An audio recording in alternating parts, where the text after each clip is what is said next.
And with concerns, there is no wrong answer. When you are a regulator, if somebody sends you a letter and says that they have heard that this crop causes cancer, you have to take it seriously, because a concern is a concern. So we list all the concerns, even if we don't think they're real concerns. And then for each one of them, we go through the risk assessment process. What is the harm that could be caused? What is the likelihood? Do you recognize this wording? What are the consequences if this happened? How can we manage that risk? And with management, is this an acceptable risk for our people in our country, or is it unacceptable and we have to say it? So, any questions about that before we start? I have one question. Yes. This, just again comes into my mind, if an Ebola vaccine would work in reality, enough people should eat that mice. So do you also imply here that we have to force people to use that specific variety? Okay, so there's a question about the usage of one of the products. Yeah. But I'm going to start, and we're going to come to that afterwards, and I want you to raise that again if I've forgotten. It's a valid concern, so that would be the concern we raise. I'm going to switch this off. Can you hear me if I just speak?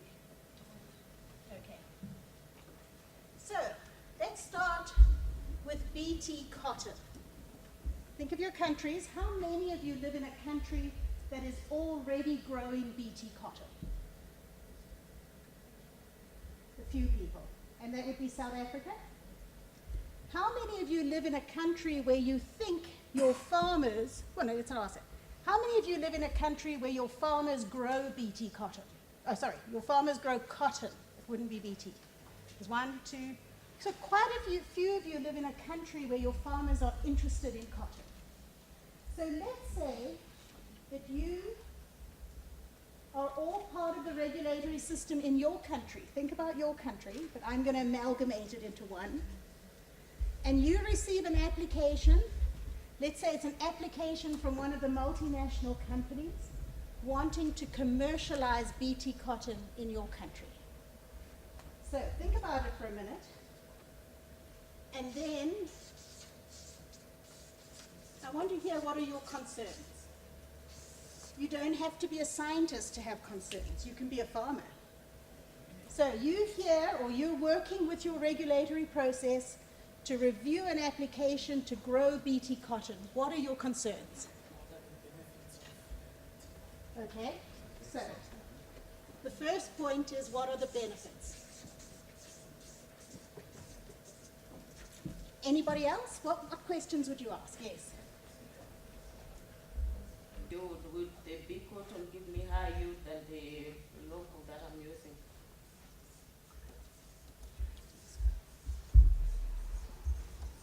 Okay, I'm going to word it as yield drag. In other words, this is a new cotton. Is it going to give me as much cotton as I already did? Yes. Good concept. Yes. The other issue is on cost of production. If the cost of production is lower than what we are using right now. Good. Yes. Another concern would be, are there any non-target organisms? Impact on non-target organisms. Okay, I'm going to explain what that is when we get to that. So if you're not sure what that question is, you will know when we discuss it. That impacts on environment. Okay?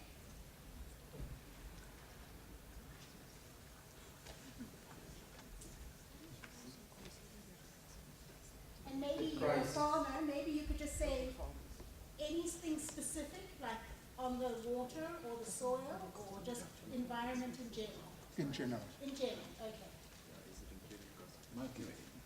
The market, yeah. How will this affect your market?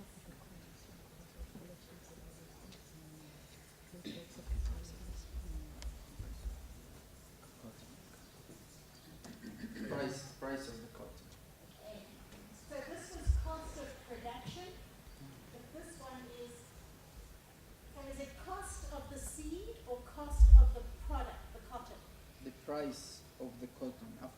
importing my cotton. Would the price be higher than the local?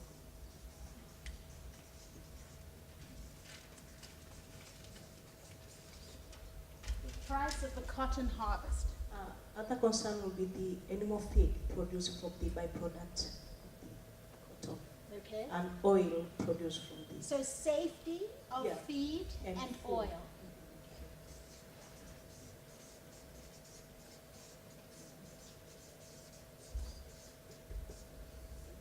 Good one. Yes.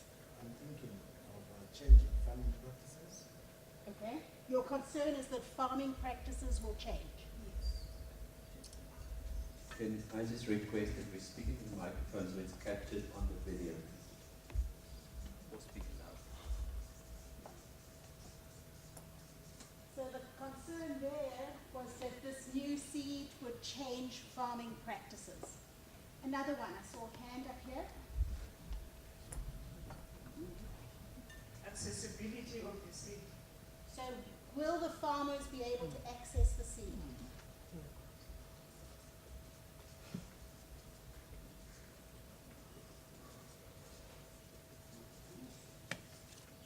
I'm going to stop there because I've run out of paper.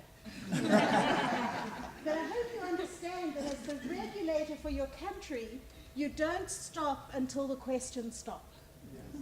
So that goes on and on and on. And as the regulators, you have to address all these questions.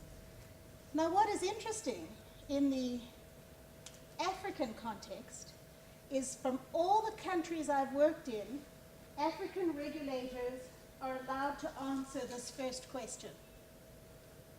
But it's not the same all over the world. So European regulators, EFSA, is not allowed to ask about benefits because they are safety assessors. They can only assess safety. The same for the USDA and the FDA in the United States, and the same for Canada, and the same for Australia. They are safety regulators, and they cannot address things outside of safety. But in Africa, I haven't come across a country that is not allowed to look at socioeconomic benefits.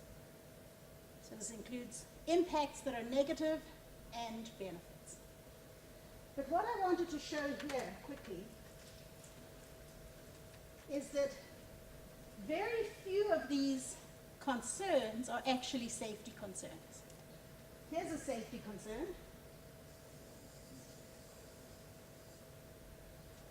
Here's a safety concern, impact on biodiversity. And here's a safety concern, impact on the environment. The rest have to do with markets, marketability, production. These are valid concerns, but maybe they're not best addressed by your scientific advisory committee. These are issues that need to be dealt with by your business and economics people. So I'm not saying don't address them, but you might need a different level of expertise to answer these sorts of questions. So when I come to appropriate regulation, I'm going to look at the fact that BT cotton has been produced around the world for 25 years, 20 years? 20 years, and it has been produced in South Africa for 17 years.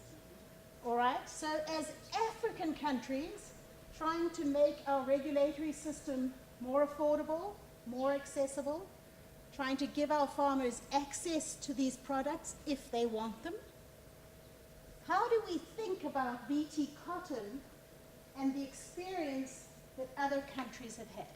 So let's start with benefits. First question, such a good one. What are the benefits? Do we have to run a new set of trials? Which country did that come from? The question for benefits. Which country? Swaziland. So Swaziland, do you now have to run 5 years of field trials to assess the benefits? Or can you look at the BT cotton that is growing on your borders with smallholder farmers and assess those benefits? Well, it depends. When the agroecological conditions are the same with that with the borders or the neighbors, it's not necessarily important. But having said that, you might find that even though the neighbors have benefits, it might not necessarily mean that in my country there will be benefits. All right, so there could be differences. Can you assess those benefits with a field trial? Or do you have to let farmers grow small amounts of commercial seed to measure those benefits? Well, when it comes to growing it for some time, I think it can be, because you want to know what the benefits in your current environment. But if you can use the information that you get from your neighbors, and then you come up with some of, say, rather 50% of the information from there, and then you do some work that will cover that the parts that you think it didn't show in your neighbor's experiments. Right. Such a good answer. There's some value in what our neighbors have done, and we need to review that. In reviewing that, we might identify some questions that still haven't been answered. And then we would release it to a small number of farmers, and we would monitor to answer those remaining questions. To be specific on your question, we are closer to the Makatini flats. Our farmers, our cotton farmers, were sent there several trips, and they were convinced that BT cotton can improve their livelihoods, let me put it like that. As a result, this planting season, we're having 6 pilot fields around the country where our farmers will be doing that to further prove if it's helpful to them, and if it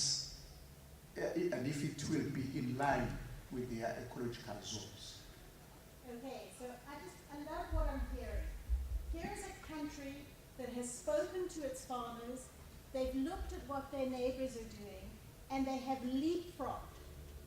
Because I think if I read your regulations, it's going to say you've got to do greenhouse trials, and then you've got to do field trials, and they've got to be in 6 ecological zones over 3 periods, and you've got to do safety studies, but you have taken a pragmatic approach. Our farmers have seen the technology. Our farmers have asked to review the technology. This technology has been used around us for 16 years. So although there are very real safety issues, we can probably find the answers to these safety issues in the reviews that have been done in our neighborhood. What I'm hearing here is appropriate regulation for Africa. How do the rest of you feel? Does it frighten you that they've leapfrogged over the field trials straight into limited release to farmers? Swaziland is almost a part of South Africa inside. Yeah. That's a point. That's a good point. Yeah. That's a very good point. What if Swaziland was your neighboring country? Would that frighten you more? Actually, I had a question. Where was the seed propagated? So the seed would come, let's just ask, are you doing this with a multinational company, or are you using public sector seed? It's actually supposed to be happening with a multinational company. but there are some issues with our laws. There are some skeptical issues there where the multinationals are waiting, where the multinationals are not sure if they can bring in their seed or not because of the liability issues, yes. So, in answer to your question, it's multinational seed. So as a regulator, I'm quite happy about that because I know it's good quality seed. So whatever these farmers grow, it's the best seed available at that time. I think that's a strong point. What Swaziland is experiencing now is what many African countries are experiencing. Tanzania, Malawi, Mozambique, Swaziland, all want their farmers to test BT cotton, but their regulations have liability requirements that the companies cannot take on. And so they're actually having to go back and change their liability clauses to make it appropriate for the companies to come in. And it's not weakening their liability. The company is still responsible if anything goes wrong with the seed.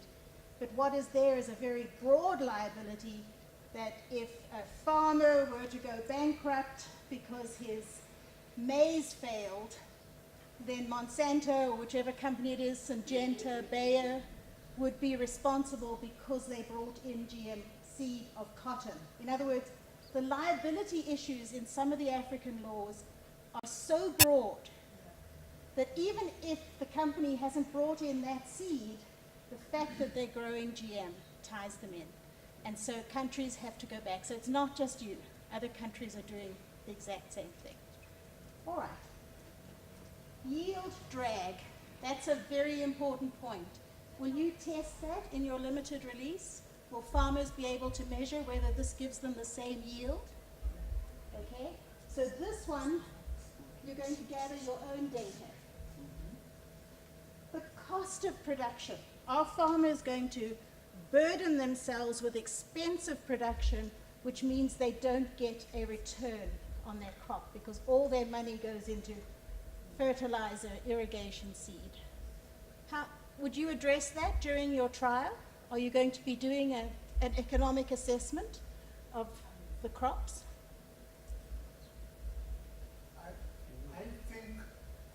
I think they will be in a position at the end of the day to measure the difference. Okay. And obviously, it's in the interests of the company to make sure that the cost of production is feasible for the farmer. Because if the cost of production eats all the profit, are the farmers going to buy BT cotton seed? No. Okay. So there's some incentive, and that's something that you can test during your limited release with farmers. Impact on non-target organisms. And I told you I'd tell you what this is. So BT cotton is a cotton plant that has a gene from a bacterium, and in fact in yours it probably has 2 genes from 2 different bacteria that occur in every cell in the cotton plant. And when an insect from a certain family of insects, the moths and the caterpillars, eats the cotton, that protein disrupts their digestion and they die. If another insect comes along, like a bee, and gathers the pollen and takes it back to feed to its young, the safety studies have shown that for this particular crop, there's no impact on the insects you don't want to harm. So one of the things you do as regulators is you need to check, okay, this controls insects that eat cotton, but what about insects that don't eat cotton, that are beneficial, and that farmers need for other reasons? Is it going to have a negative impact on those insects? So, I'm assuming Swaziland hasn't done those studies. Those are expensive long-term studies. However, your neighboring country has approved this cotton. Did they review non-target impacts? Yes. Having done that review? Yes, they did. So you have a level of comfort that somebody in your area has done that review.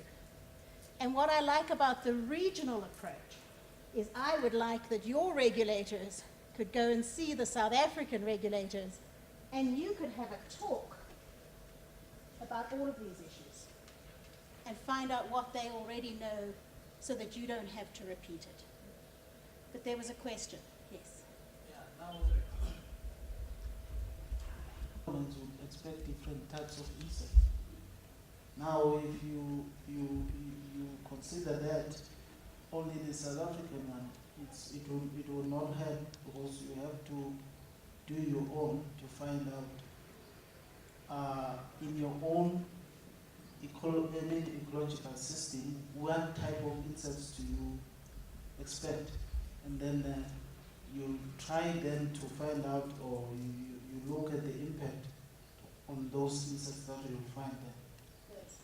So Henny had a good example of tiered stands. So it's not cost effective to go into a cotton growing area in Swaziland and study all the insects and how their numbers change when you grow BT cotton. You need your entomologists to say, these are the insects that occur around cotton fields. These are the ones we want to control. They are pests, so we want their numbers to go down. That's a good sign. These are the ones that we don't want to change. These are the important ones. Maybe it's the bees. Maybe it's some of the predators that eat other insects. Maybe it's an endangered moth or an endangered butterfly that grows in that area. So you need your entomologist to identify specific non-target organisms that are important for Swaziland and that should be reviewed. And that's what Henny means by a tiered study. You don't just go in and study everything. You do your problem formulation, you find out the specific organisms that you're worried about, and then you design your experiments to look at those in particular. Now the thing about non-target organisms is that the studies go on for many years. These are studies that you can start with a limited release and keep monitoring. And then it comes back to the question that was asked earlier. If at some point you discover that in this limited release, and maybe in subsequent years, there is harm to an important non-target organism, you as the regulators can revoke that permit and can pull that crop out before it does irreversible harm. And there was a point over there. Yeah, the blue one that the beauty targets, does it have other ecological benefits? What would their numbers going down mean for the particular ecosystem? Okay, so there's a good point. We want the pest numbers to go down. What impact has that had on other organisms in the environment, especially predators who use those insects as a food source? A lot of those studies have been done. So another good reason to look at what's already known about ecological impacts of BT cotton, done all over the world. And you would have to decide whether you want to repeat that. And you'd have to have a very good reason to repeat it, if there's something specific that you're looking for. But again, this is something that you can do together with your limited release. Yes? Just maybe a follow-up question on that one, the one you were explaining about the ecological system. Do you have any information about those studies to say what are the implications on the ecological system of BT cotton to say? Does it disrupt the ecological system, or because I'm thinking to say if we have maybe birds which feed on that insect, and then you are decreasing the numbers of those insects, it means the birds in that area will move to a certain area where they can find these insects. Yeah. So do you have such So there's a lot of data that has been collected on commercial releases of BT crops and their impact on the ecology. And it's exactly the kind of discussion that you're having. So if the birds aren't finding the insects on cotton, where are they finding them? And this is the point where the comparative study comes in. Because what you're comparing your ecological impact is to your conventional farming. So how do your farmers in Swaziland control insects? Now, By using herbicides. Pesticides. Insecticides. okay. So part of your ecological study is farmers now use insecticides. Insecticides kill all insects on the field. What impact does that have on the birds, who are also going to eat those insects? Now you've got a BT crop, and it kills specifically the insects that eat the crop, not the other insects. And how does that compare for your ecological impact? And what the data is telling us from around the world is that the ecology around a BT cotton field is a far healthier ecology than an ecology around a conventional cotton field. But those are data that you can read for yourself and assess. And you can ask your entomologists to read them and say, do we need more data? Kenny. I just quickly want to add the small distinction, this is there, between what you said, all of these things. You know, remember, you can think of your assessment also as a tier. You go through different processes. So your question about maybe there's differences in ecological systems. Most of the initial assessment is on paper information. So you don't have to have the GMO to start finding out if there are differences, for example, in the insect populations in your area versus the Makatini Flats. Your entomologists know this probably already. And then in that information, say for example, there's one thing that jumps out. That is what you will focus on because you know the rest of the study. So it's always the situation of either there's differences and you focus on the differences, or you say it's the same, I accept the data. Just because we're running out of time, I just want to move to one more, and this is the safety of the feed. So there's cottonseed cake, I think it's called, from the gins that goes to animals as animal feed. Plus, we extract the oil from cotton and we use it in cooking. So, any of your countries would want to know that if they approved BT cotton, the cottonseed cake and the oil would be safe for local consumption. Do you think that study has been done? I see some nods. Okay, I think we can conclude that any country that has approved BT cotton and gone through environmental risk assessment have looked at the safety of the feed and the oil. So your South African neighbors have been eating cottonseed oil from GM cotton for 16 years. And there's no measurable, identifiable negative impact. Do you think, any of your countries, do you have to repeat these studies? Probably not. I see some people shaking their heads. And I would say you don't have to. I think you can assume that because of the wide use, the familiarity that we have with BT cotton in our food and in our animal feed, the chances of a negative impact are fairly slight. So we can't go through everything here. But I think what I was trying to show you is that as an African country who has farmers who want to test this technology, you can go ahead with a level of comfort because of the familiarity of 20 years of growing this crop around the world. And you will identify some things that you want to check up on in your concerns list. And you will want to speak to your economics groups about all these economic impacts which are important. But these are studies that can carry on while your farmers are doing their limited release, testing whether they want the cotton or not. And to me, that is appropriate biotechnology. You're not asking for your farmers to wait for 7 years while you do field trials, but you're saying we'll give you limited release, grow this cotton, measure a few things for us, what does it cost, etc.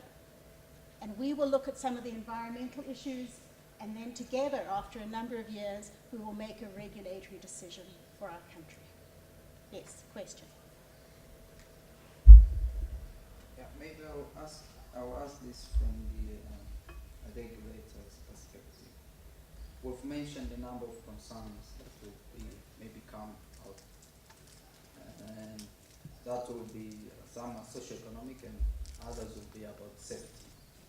And you have mentioned examples of the countries where developers of these technologies are afraid of taking their seeds or their products too. And as a regulator, the question would be, if the product is safe, why would the company be afraid of the regulation?